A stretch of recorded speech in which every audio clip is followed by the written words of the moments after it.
Welcome to episode 2 of my studio video log.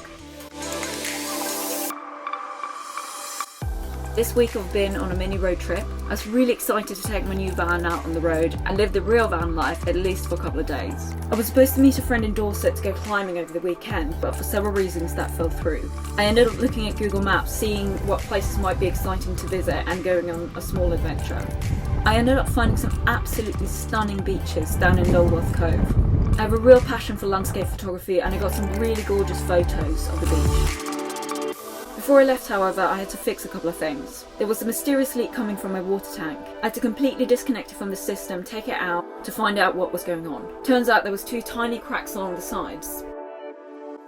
I was really hoping that I'd managed to finish all of the kitchen before I left.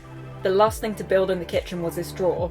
I want to fit it, and I feel like this is like typical of what happens when you build a van, is that you take all the measurements, everything's fine, and then whoops, you forgot something. Basically, I didn't take into account that there was a pipe there for the gas lead because it's kind of hidden, so you can't kind of see it when you take the measurements. I need to cut off about 10 centimeters of the drawer and then put it back in. Anyway, onwards with the trip.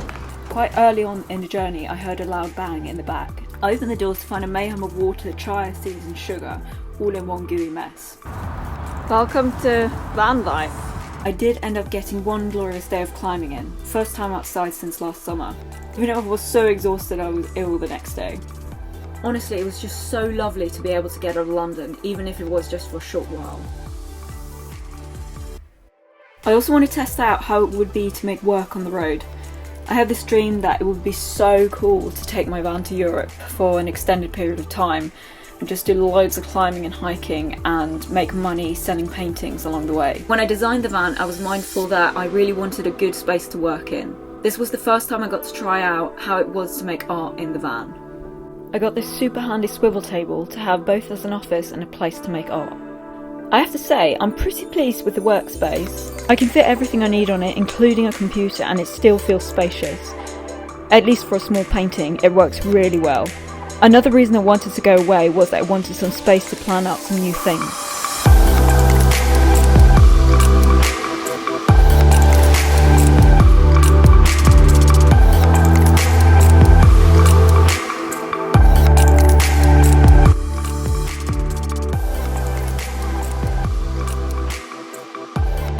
So, some of the plans that I've been thinking about. I'm always trying to figure out good ways of making money with art. I started out selling at markets, which I did for a good few years, and that sort of worked for a little while, but I think it became quite unpredictable at times, and I kind of realised after a long while that it's a little bit capped what you can earn on a market selling art. I do get commission works, but not sort of regular enough that it pays all the bills. It's also not something that I want to do full time, just be doing commission works. I can sell quite a lot online, but I still have bad months, so I might have great sort of 4 months in a row, really great, but then 2 bad months. It's still quite unpredictable what it's going to be like. I do think being an artist is just so much more than just making art. Like, I think making art is the only thing that is sort of constant within that. The rest of the time you really do have to figure out how to be an entrepreneur. So one of the things I'm looking into at the moment is to create a Patreon. It's something I've been aware of for a few years, but I wasn't quite sure how to make it work for me. I had a chat with a friend and he gave me some really good ideas. So hopefully within the next 2 to 3 weeks, I'm going to launch a Patreon and it's going to work as a subscription service. So basically, I was unsure how to make it work because some of my paintings take so long and this can be quite expensive to produce. So the solution I came up with is basically I'm going to pay one small painting a month, which will be something like this, a small bird painting, and the content is going to be based around that piece of artwork. So there's going to be 4 price tiers. A very low one where you basically just get access to the content that I post there, and it's kind of just more like if you really want to support me.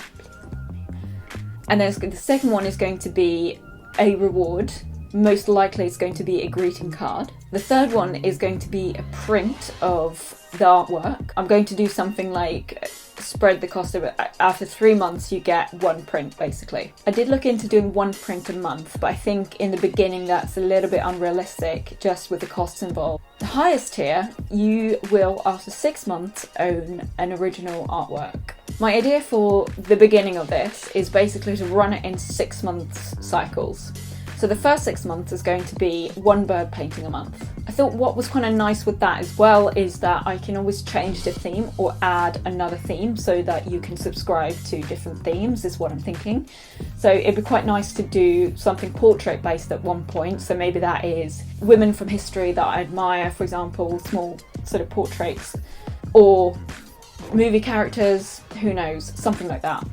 Well, basically, it's going to be like a down payment service. So if you feel like, oh my god, I can't afford £200 straight up, then you can spread the cost basically over 6 months. And the artwork that I produce each month will be worth somewhere around £200 to £300. So what are my expectations for this?